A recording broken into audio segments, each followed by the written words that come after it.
Hello guys. बात उस समय की है जब मेरे पति से थोड़ी अनबन चल रही थी। तो हमारे बीच शायद 20-25 दिनों से कोई बातचीत नहीं हुई थी। मुझे अपने रिश्तेदार के यहाँ मुंबई जाना पड़ा। मैं सरकारी बस में जाने का फैसला किया। मैं रात के 10 बजे की गाड़ी से निकला। बस की सबसे पिछली सीट की खिड़की का कांच टूटा हुआ था। सर्दी के कारण कोई उधर बैठना नहीं चाहता था। गाड़ी पूरी भर गई थी। अब मैं अपने आप को कोसने लगा कि प्राइवेट गाड़ी से जाता तो अच्छा होता। आते वक्त मैं कोई कम्बल या शॉल भी नहीं लाया था। मेरे बगल में एक बुड्ढे बैठ गए थे। बस निकल पड़ी। खिड़की के टूटे हुए कांच से जोर किया हवा अंदर आ रही थी। बूढ़े ने अपने कम्बल निकाल लिए। मैं तो ठंड से मरा जा रहा था। गाड़ी स्टॉपेज पर रुकी तो लोग उतरे। उनकी जगह जो लोग खड़े थे वह लपक कर बैठ गए। मैं फिर अपनी जगह फंस गया। मेरे बाजू वाले बूढ़े भी आगे चले गए थे। बस फिर चलने लगी। आगे 1 घंटे के बाद बस एक ढाबे पर रुक गई और मैं भी नीचे उतरा।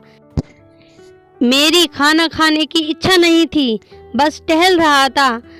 पास में एक जनरल स्टोर था। वहां पर मेरी नज़र सिगरेट पर पड़ी। उसे देखकर मेरे मन में हलचल होने लगी और मैंने 2-3 पैकेट खरीदे। दुकानदार मुझसे कहने लगा, क्या साहब अकेले सफ़र कर रहे हैं? मैंने हाँ मैं जवाब दिया। उसने कहा, आज आपका नसीब अच्छा नहीं है। जो 2 लड़कियां आती हैं आज वह भी नहीं आई हैं, नहीं तो 500 में काम बन जाता। मैंने उससे कहा, तुम्हारा क्या मतलब? मैं तुम्हें ऐसा वैसा लगता हूँ क्या? उस दुकानदार ने कहा, नहीं साहब, मेरा बताना काम है। ऑफर लेना या ना लेना आपका काम है। मैं वहां से निकलकर बस में बैठ गया। आकर मैं अपने नसीब को कोसने लगा, क्योंकि आए दिन मेरी पत्नी से बेवजह झगड़ा होते रहता था और मेरी पत्नी मुंह फुलाकर बैठ जाती थी। इस बार भी यही हुआ था। लगभग 20-25 दिनों से मेरी उससे कोई बातचीत नहीं हुई थी। ऊपर से इतनी ठंड में मेरी हालत भी खराब होती जा रही थी। मैं मन ही मन अपनी बीवी के साथ वाले पल याद करने लगा और अंदर ही अंदर मुझे कुछ फीलिंग होने लगी। फिर सोचा कि जब मैं घर जाऊंगा तो अपनी बीवी को मना लूंगा।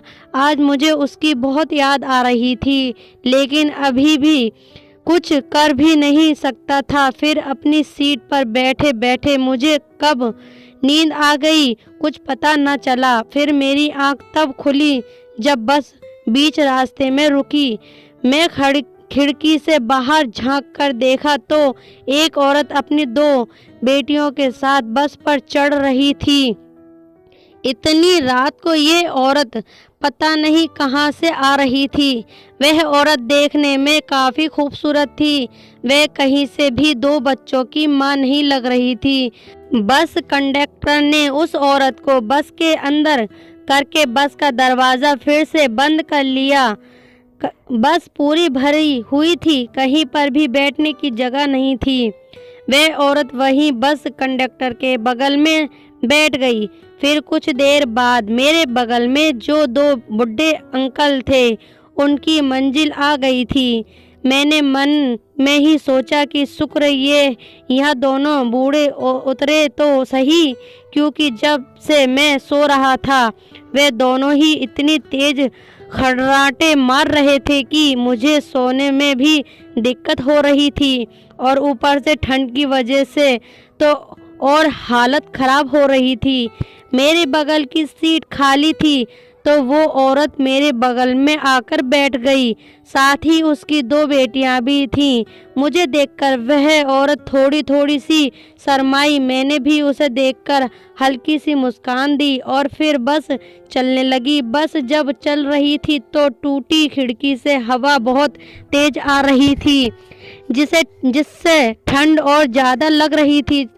उस औरत को भी ठंड लगने लगी। उसने अपने बैग से एक चादर निकाला और खुद और अपने बच्चों को ढक दिया। ठंड ज़्यादा लगने की वजह से मेरा शरीर तो कँपने लगा था। ये देखकर वह औरत कहने लगी, अगर आप बुरा न माने तो मेरे पास एक एक्स्ट्रा चादर है, अगर आप लेना चाहते हैं तो मैं आप ले सकते हैं।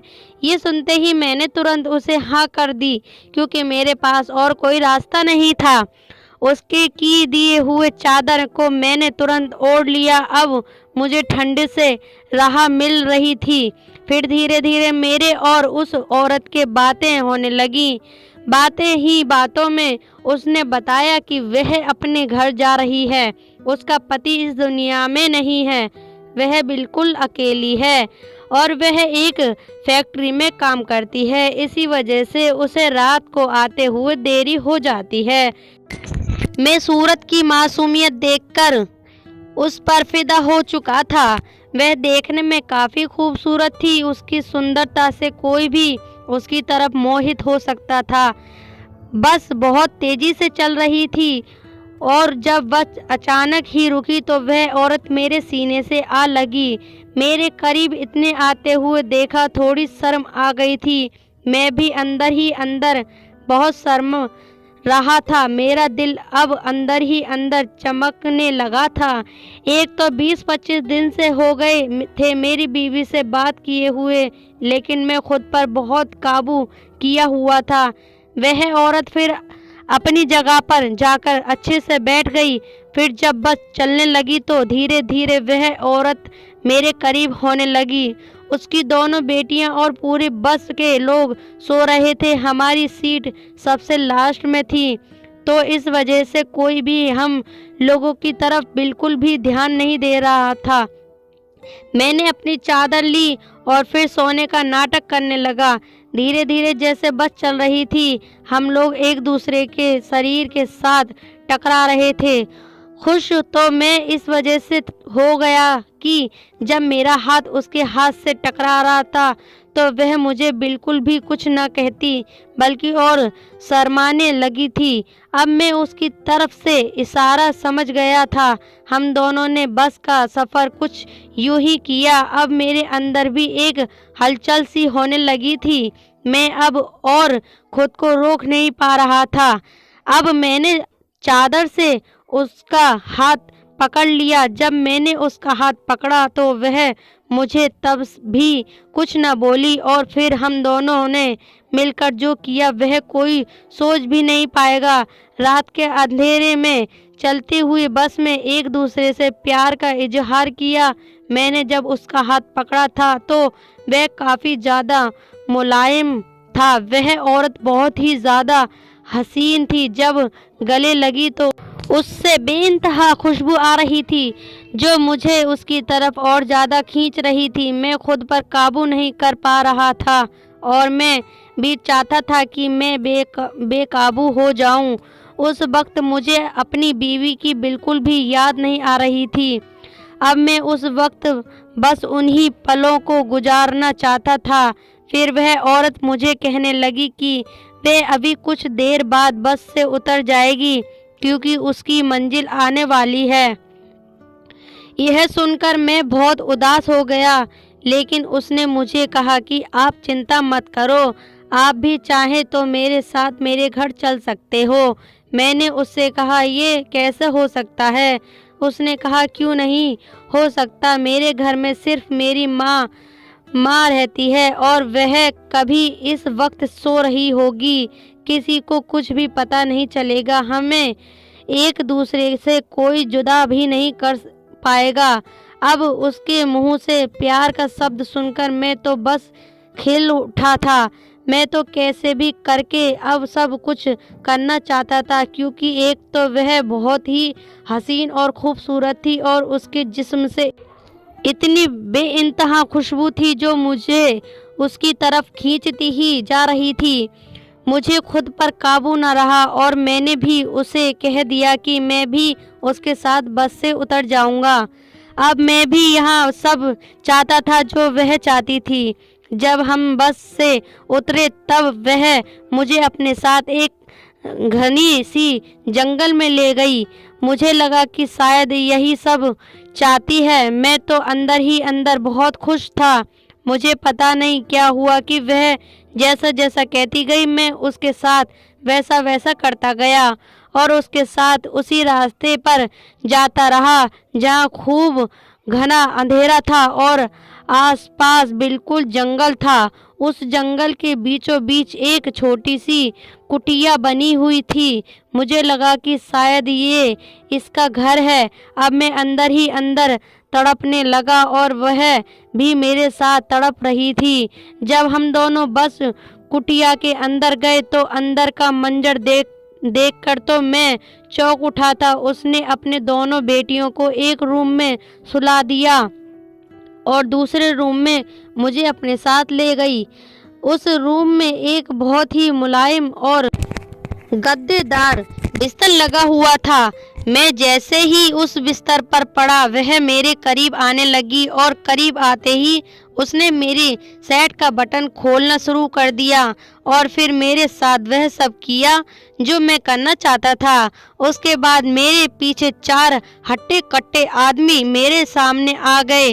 उन सब को देखकर मैं तो चौंक उठा था। मैं सब उस औरत से पूछा कि ये आदमी कौन है, तो हम मुस्कुराने लगी और इतनी तेज हंसने लगी जैसे कि वह कोई शैतान हो।